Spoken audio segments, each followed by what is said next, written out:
The most simple and fundamental technique of machine learning is called the Bayesian classifier, and it's also called the naive Bayesian classifier because it makes the assumption that all the features that one uses to learn about historical data are independent for a particular choice of the behavior one is trying to learn. So for example, if one is trying to predict whether a given user is shopping or just surfing using the query words that they use to search, we assume that the words themselves are all independent and equally likely to occur independent of what other words are used in the query.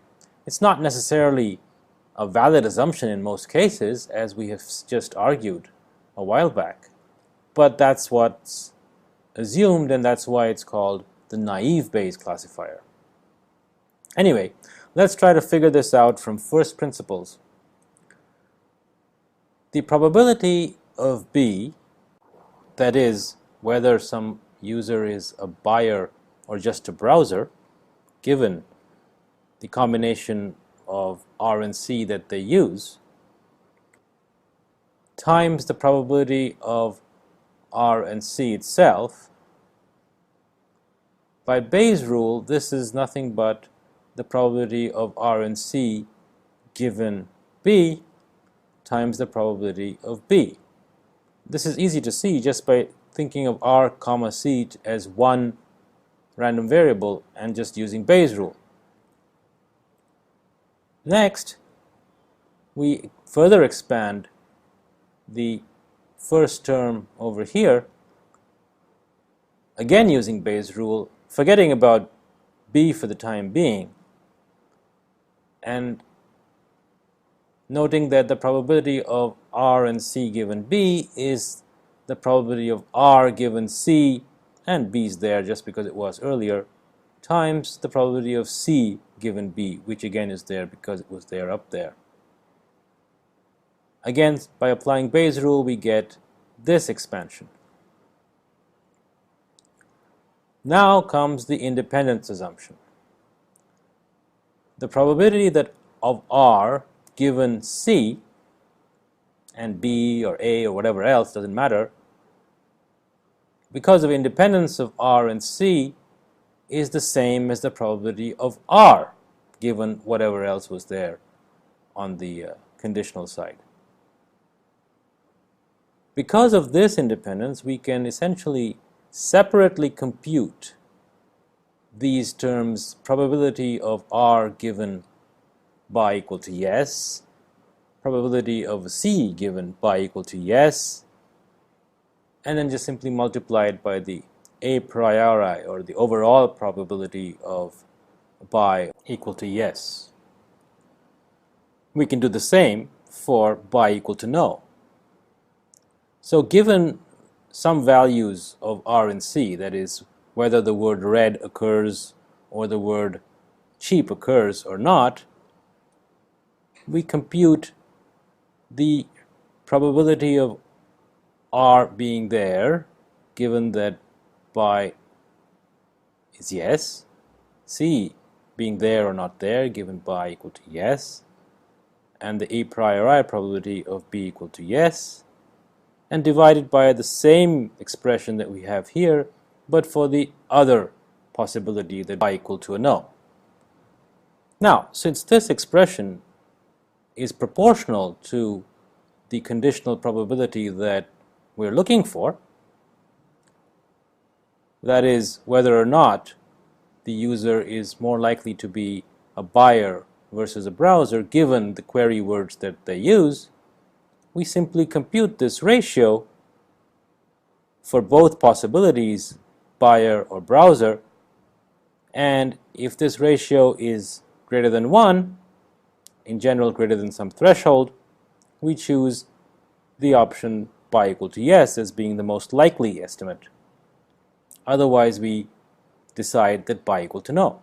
So, congratulations, we have just derived the most fundamental classification mechanism or machine learning technique called the naive Bayes classifier from first principles. And as you can see, the derivation is simple arithmetic and basic probability.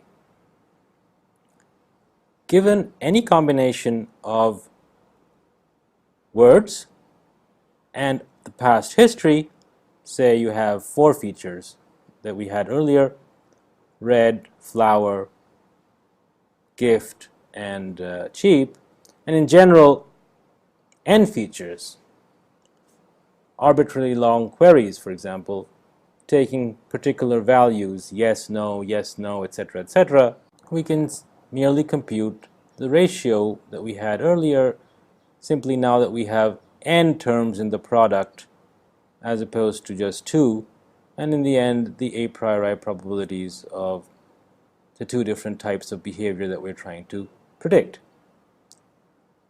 This ratio is called the likelihood ratio because each of these terms in the product is a likelihood, in the sense that if x1 equal to yes, then the probability here is the probability that x1 equal to yes for the situation when people are buying versus the probability that x1 equal to yes when people are just browsing.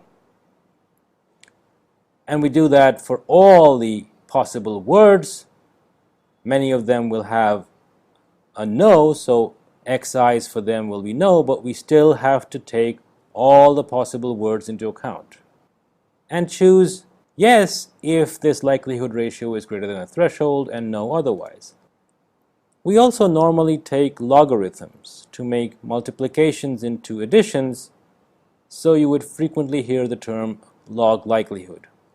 The reason is because of these many probabilities, all less than 1 being multiplied, you probably will run out of decimal points and you'll get all zeros. So by taking logarithms, you will reduce the chance of such an underflow occurring and make the computation stable. Note in particular that you really need to consider all possible features, even those that don't occur in the query. So if you have 1,000,000 words and your query consists of 4 words, you need to multiply the probabilities for 1,000,000 words. For the 4 words that you have, you'll use the probability that the word occurs for buyers and the probability that the word occurs for browsers. And for the rest, you'll have to include the probabilities that the word does not occur for buyers and for browsers in the denominator. Now this makes it an extremely expensive method, but nevertheless quite useful. The expensiveness we'll figure out how to deal with using parallel computing next week, but for the moment let's take a look at an example of trying to compute sentiment using machine learning and the naive Bayes classifier.